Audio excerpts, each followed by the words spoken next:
오늘의 10분 말씀 역대하 23장 16절부터 24장 3절입니다. 오늘 본문은 전 본문에 이어 어린 왕 요아스 왕의 즉위식을 다루고 있습니다. 그리고 오늘 본문은 그 즉위식과 하나님께서 사용한 제사장이자 요아스 왕의 고모부 여호야다의 이야기를 계속해서 다루고 있습니다. 오늘 저희들이 집중해야 할 인물은 요아스 왕보다는 다윗의 혈통 공주와 결혼한 여호야다 제사장에 집중하려고 합니다. 그 이유는 역대하 24장 16절과 25절에 보면 어린 왕 요아스가 40년 유다를 다스리고 죽게 될 때 그는 다윗성 왕들의 묘실에는 장사되지 못하고 오히려 제사장 여호야다는 다윗성 왕들의 묘실에 묻히게 됩니다. 그리고 이런 결정은 죽고 난 이후 유다 백성들이 결정하게 됩니다. 비록 여호야다는 왕은 아니었지만 오히려 하나님께서 유다의 왕적 혈통이 악녀 아달랴 여왕으로 인해 끊어졌을 때 다시 그것을 회복하시는데 사용한 인물입니다. 여호야다는 본인의 몫을 최선을 다해 행했던 사람입니다. 저와 여러분들도 우리들의 몫을 최선을 다함으로 여호야다처럼 세상을 평화롭게 하는 자, 회복하게 하는 자로 사용받는 저 여러분 되시길 바랍니다. 눈으로는 여러분 성경에, 귀로는 저와 함께 본문을 관찰해 보도록 하겠습니다. 23장 16절에 여호야다가 백성들과 왕 사이에 언약을 세우게 됩니다. 이것은 모두가 하나님의 백성이라는 언약입니다. 가장 기본적인 것을 유다의 여호야다는 지금 정립해 가고 있습니다.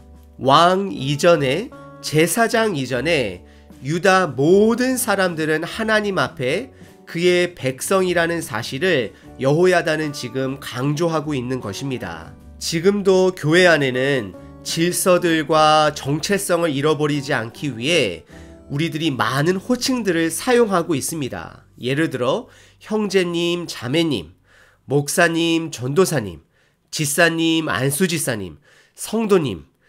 그 중에서 가장 많이 사용되는 단어는 아마도 형제님, 자매님일 것입니다. 하지만 진지하게 우리가 가족처럼, 형제처럼, 자매처럼 생활하고 있는지를 돌아보셔야 합니다. 우리가 부르는 호칭에는 방향성이 담겨 있습니다. 그리고 우리는 직책을 받기 이전에 우리 모두는 그분의 백성으로서 우리 스스로를 성도라고 부릅니다. 정말로 하나님의 백성답게 그분의 말씀대로 살아가고 있는지 우리 자신을 돌아보셔야 합니다. 그렇지 않으면 우리들이 부르는 성도라는 것은 이제 그냥 하나의 문화적 호칭이 되어지게 되고 아무 의미 없는 호칭으로 변하게 되는 것입니다. 성도, 목사, 전도사, 권사, 안수집사, 장로, 이러한 모든 직책들은 질서와 섬김을 위해서 우리가 받았다라는 것을 다시 한번 기억해야 되고, 그 직책 이전에 우리는 먼저 예수님의 제자가 되어야 하는 것이 성경의 기본 원리입니다. 예수님의 죽음과 부활 이후에 제자들이 모여 함께 기도했고, 그러한 제자들에게 성령님이 내려왔고, 그 제자들을 통하여서 교회 공동체가 이루어졌습니다. 그 공동체 안에서는 사도행전에 모범이 되는 스데반 지사님과 같은 분들도 나오는 것입니다. 그분은 행정일을 위하여 선택을 받고 직책을 받은 자였지만 그분의 삶은 복음을 전하다가 순교할 정도로 제자의 삶을 보여주신 분입니다. 오늘 역대하 23장 16절은 우리에게 여호와의 백성이 먼저 되어야 함을 강조합니다. 그것은 저희들이 예수님의 제자가 먼저 되어야 함을 성경은 말하고 있습니다. 이것이 서로를 정죄하기 위해 사용되어져서는 안 되는 것입니다. 스스로가 최선을 다해 성경 말씀을 묵상하고 그 묵상한 말씀을 삶 속에서 실천해 내므로 예수님의 성품을 닮아가고 예수님의 그 제자의 도의 삶을 따라가는 그러한 몸부림이 있어야 하는 것입니다. 지금 내 모습에 하나님의 은혜를 붙들고 그냥 난 원래 이런 사람이다 안주하는 사람들은 죽은 사람들입니다. 살아있는 사람은 성장합니다. 영적으로는 날마다 성장하게 되어 있습니다. 작년보다는 올해가 조금은 더 예수님의 제자답게 그분의 성품을 닮아가야 하는 것입니다. 그런 사람들이 모여 성도가 되고 성도가 되었을 때 건강한 교회가 세워져 가는 것입니다. 제사장 여호야다는 16절에 언약 위에 그들의 정체성을 세우고 있는 것입니다. 그리고 17절서부터 19절은 그동안 바알 우상을 숭배했던 아달랴 여왕으로 인해 예루살렘에 만연한 모든 바알 우상들과 그들의 지도자들을 척결하는 일들을 먼저 하게 됩니다. 그리고 그 이후에 18절에 다윗 왕이 하던 대로 제사장들이 섬기는 순서를 정비하고 모세의 율법대로 제사를 드리게 됩니다. 이것은 예배를 회복하는 일입니다. 그리고 19절 끝부분은 다시는 여호와의 성전에 부정한 자들이 못 들어오도록 문지기들을 세워 모세의 율법대로 구별해야 함을 강조하게 됩니다. 다시 한번 제사장 여호야다의 행적을 보면 첫 번째는 말씀 안에 모든 백성들과 왕들이 함께 언약을 세웁니다.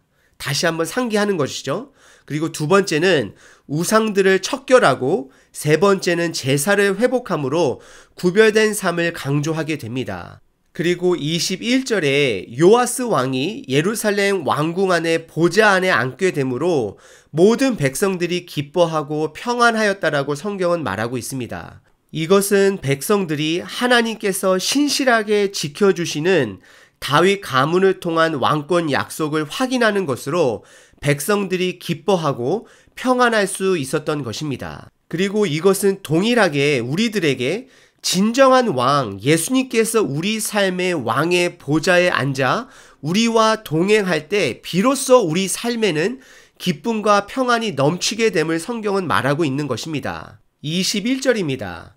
그 땅의 모든 백성이 즐거워하고 성중이 평온하더라. 아달랴를 무리가 칼로 죽였더라. 성경은 고백합니다. 예수님께서 다시 돌아오시는 날, 그날은 악인들은 심판을 받을 것이고 의인들은 진정한 기쁨과 평안을 누리게 될 것입니다. 그리고 24장 1절서부터 3절은 요아스 왕이 되었을 때의 나이가 7세라고 성경은 말하고 40년을 남유다를 다스리게 되었다라고 1절에 말하고 있습니다. 그리고 2절에서는 제사장 여호야다가 세상에 사는 모든 날에 요아스가 여호와 보시기에 정직하게 행하였다라고 성경은 말하는데요. 이것은 많은 뜻을 유포하고 있습니다. 첫 번째는요. 제사장 여호야다는 15절에 보시게 되면 130세에 죽었다라고 성경은 말합니다. 이것을 보게 되면 아마도 여호야다의 삶은 요아스 왕권 40년 기간 중 최소 30년은 그와 함께 했을 것입니다. 그래서 제사장이자 고모부였던 여호야다가 살아있는 동안에는 요아스가 정직한 왕이었다라고 성경은 말하고 있습니다. 그리고 두 번째는요. 그가 죽고 나서부터는 요아스는 정직한 왕이 아니었음을 성경은 지금 암시하고 있는 것입니다. 그리고 세 번째는 각자의 역할이 있다라는 것입니다. 여호야다는 제사장으로서 최선을 다해 그의 몫을 해냈습니다. 그리고 요아스의 왕의 몫도 분명히 있는 것입니다. 부모로서 최선을 다해 부모의 몫을 다하더라도 자녀들 또한 그들의 몫이 있는 것입니다. 이것은 부모의 영향력이 아닙니다. 그래서 우리는 각자의 몫을 최선을 다해 행해야 하는 것입니다. 여호야다의 몫이 있고 요아스 왕의 몫이 있고 부모의 몫이 있고 자식의 몫이 있는 것입니다. 그리고 3절에서는 제사장 여호야다는 요아스 왕자의 아내를 선택할 정도로 영향력이 있는 것을 볼 수 있습니다. 아마도 악녀 아달랴 여왕 때문에 가문의 씨가 오로지 요아스만 남아있는 것을 걱정해서 아내 2명을 두어 자녀를 많이 낳도록 했던 여호야다의 인간적인 노력으로 짐작할 수 있습니다. 여호야다는 본인의 선한 영향력을 최선을 다해 살아낸 사람입니다. 우리 모두에게는 각자의 선한 영향력의 몫이 있습니다. 오늘 하루도 최선을 다해 나의 선악력의 몫을 감당하시는 저와 여러분 되시길 바랍니다.